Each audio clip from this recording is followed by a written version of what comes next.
On a ici 4 textes bibliques. 4 textes écrits à des siècles d'intervalle, mais qui sont pourtant connectés par une seule et même promesse. Une promesse super puissante. Aujourd'hui, on va plonger là-dedans. On va voir comment ces écrits s'entrecroisent pour nous raconter une histoire qui part d'une crise politique pour arriver à un message d'espoir universel. Et ça, c'est vraiment la question qui va nous guider. Comment est-ce qu'une crise politique qui date de 735 avant Jésus-Christ peut bien éclairer l'histoire de Noël? Pour le comprendre, on va faire un petit voyage dans le temps. On retourne à un moment super dramatique de l'histoire d'Israël. Un moment où, franchement, tout semblait perdu. Allez, c'est parti, on plonge au cœur de l'action. Tout commence avec un roi qui est complètement paniqué. Il est face à un choix, mais pas n'importe lequel. Une décision qui pourrait littéralement rayer son royaume de la carte, et avec lui, la promesse divine qui lui était attachée. Alors pour bien comprendre, il faut se mettre dans l'ambiance. Imaginez un peu le tableau. Le grand royaume de David n'est plus, il est divisé en deux.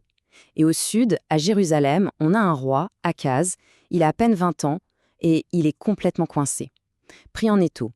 D'un côté, ses voisins du nord, la Syrie et la Samarie, qui assiègent sa ville. Ils veulent le forcer à entrer en guerre avec eux contre l'énorme, le terrifiant empire assyrien. La pression, elle est juste monumentale. Et là, face à cette situation impossible, il a 2 options sur la table. D'un côté, le prophète Ésaïe qui lui dit « Fais confiance à Dieu, rappelle-toi sa promesse ». En gros, la foi. Mais Akaz, il est terrifié. Et il choisit l'autre voie, celle de la politique de la peur. Il va se tourner vers les idoles. Et même pire, il va faire quelque chose d'absolument terrible. Il va jusqu'à sacrifier son propre fils. C'est précisément à ce moment-là, dans ce contexte de foi complètement bafoué, qu'Isaïe va prononcer cette prophétie hyper célèbre.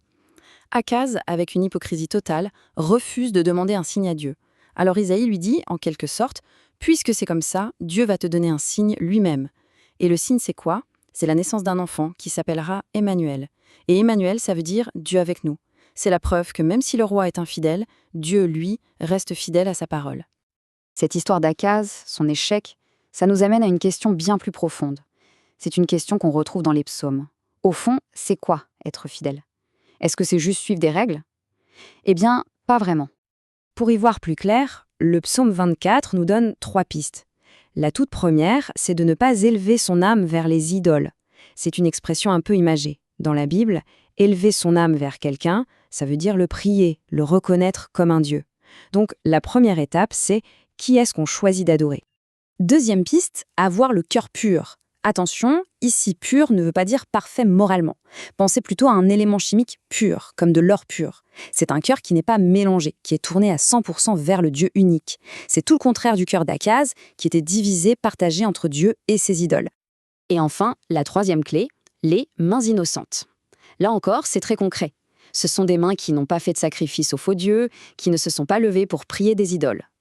Et là, le contraste avec Akaz est saisissant. Lui, ses mains ont commis l'acte ultime de l'idolâtrie, en sacrifiant son propre enfant. Ok, maintenant on fait un bond énorme dans le temps. On saute plusieurs siècles pour retrouver l'apôtre Paul. Et ce qui est fascinant, c'est qu'il va reprendre cette vieille promesse qui avait été faite à un roi de Jérusalem, il va la faire exploser, lui donner une dimension complètement mondiale. Pour Paul, il y a un mot qui est absolument central, c'est évangile. Ça veut dire tout simplement bonne nouvelle. L'idée, elle est à la fois simple et totalement révolutionnaire. Le grand projet de Dieu pour l'humanité, c'est un projet de bienveillance. Et cette bonne nouvelle, elle s'est réalisée, elle s'est accomplie en Jésus-Christ. Alors, dans sa lettre aux Romains, Paul nous déroule tout son raisonnement. C'est super clair.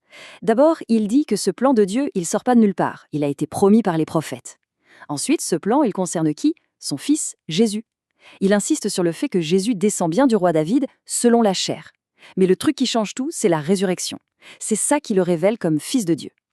Et le point final, le plus important peut-être, cette bonne nouvelle, ce n'est plus pour un seul peuple, c'est pour tout le monde, pour toutes les nations.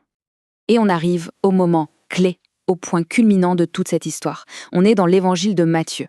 Et là, c'est incroyable. Mais tout le destin de ce plan divin vieux de plusieurs siècles va reposer sur les épaules d'un simple charpentier.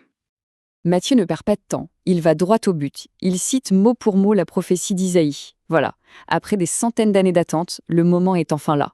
La promesse va s'accomplir. La grande question, c'est comment? Alors, pour le montrer, Matthieu commence son évangile avec une longue généalogie. Ça peut paraître un peu ennuyeux, Mais il y a un détail, un tout petit détail qui change tout. À la fin, la formule attendue se l'est Jacob engendra Joseph et Joseph engendra Jésus. Logique. Mais non. Matthieu écrit Jacob engendra Joseph, l'époux de Marie, de laquelle fut engendré Jésus. Voyez la rupture? C'est subtil mais c'est crucial. Ça veut dire que Jésus n'entre dans la lignée de David que par l'adoption légale de Joseph. Tout, absolument tout, repose sur sa décision. Et l'histoire de cette décision est incroyable. D'abord, le dilemme. Joseph, qui est décrit comme un homme juste, apprend que sa fiancée Marie est enceinte. Et ce n'est pas de lui. C'est un drame. Sa première décision, la miséricorde. Il ne veut pas l'humilier publiquement, il décide de rompre en secret. Mais c'est là qu'intervient le divin. Dans un rêve, un ange lui explique la situation. Et l'ange ne lui demande pas son avis, il lui donne un ordre. Prends Marie chez toi comme épouse et donne à l'enfant le nom de Jésus. Et là, on a le cœur de notre explication. Le contraste est juste parfait. D'un côté, on a un roi, Akaz. Face à la crise, il panique, il trahit, il sacrifie son propre fils. De l'autre, on a un artisan, Joseph. Face à un mystère total, il écoute, il fait confiance, et il accepte d'adopter un fils qui n'est même pas le sien. L'acceptation silencieuse de Joseph contre la panique bruyante du roi Akaz. Bon, tout ça nous amène à une dernière question, mais elle est super importante. Une question que le texte de Matthieu soulève à propos du nom de cet enfant. Parce qu'il y a comme un petit problème ou une contradiction, non? L'ange dit clairement à Joseph, « Tu l'appelleras Jésus ». Mais juste après, Matthieu nous dit que ça a compris la prophétie qui dit « On l'appellera Emmanuel ». Alors, il s'appelle comment au final? Jésus ou Emmanuel? Commençons par Jésus. Le nom Jésus, en hébreu Yeshua, ça signifie « le Seigneur sauve ». L'ange l'explique d'ailleurs, c'est lui qui sauvera son peuple de ses péchés. C'est donc un nom qui définit sa mission. C'est un verbe d'action en quelque sorte. Et Emmanuel, Emmanuel, on l'a vu, ça signifie « Dieu est avec nous ». Ce nom-là, il ne définit pas une action, mais une identité, une présence. C'est le résultat de sa mission. Et voilà, la solution est là. Les deux noms ne se contredisent pas du tout. En fait, ce sont les deux faces de la même médaille. Pensez-y, être sauvé du péché, c'est justement faire l'expérience que Dieu est avec nous. Le nom Jésus, c'est l'action, la cause. Et Emmanuel, c'est le résultat, la conséquence. C'est aussi simple que ça. Et pour finir en beauté, Matthieu boucle son évangile de manière absolument magistrale. Les tout derniers mots de Jésus, à la toute fin du livre, c'est cette promesse. « Et moi, je suis avec vous tous les jours jusqu'à la fin du monde ». Il accomplit lui-même, avec ses propres paroles, le nom d'Emmanuel, Dieu avec nous. La boucle est bouclée.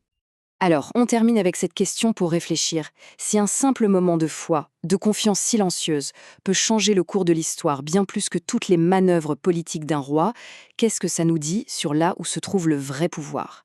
Qu'est-ce qui fait vraiment bouger les choses dans le monde?